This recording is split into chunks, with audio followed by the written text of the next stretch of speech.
One step, two result. This easy DIY scrub cleanser is your shortcut to flawless skin. Moisturizing and whitening spa milk scrub, smooth and clean. At dito nga po sa aking ginamit na milk scrub, may coconut oil na rin ito. Optional, may mga choices pong pwedeng gamitin: milk, coffee, strawberry, and tomato scrub. Na maganda rin tong kombinasyon sa ating gagawin. 3 tablespoon ang aking nilagay. At dito nga po sa sabon ng papaya with calamansi with vitamin E na maganda rin talaga ang benefits sa balat natin. Nagkadkad lamang ako dito.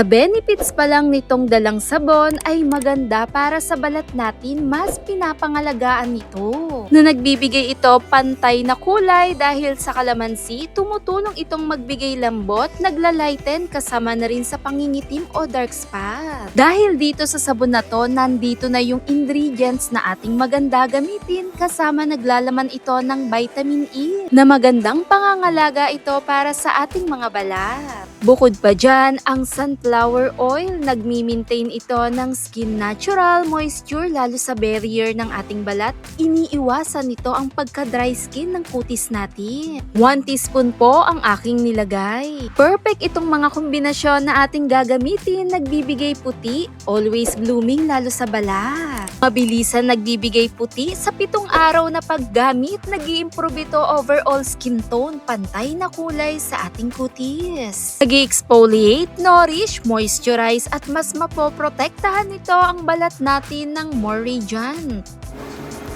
Fantastic cleanser. Maganda gamitin kahit 2 beses sa isang linggo, ibabad lamang ng 15 to 20 minutes.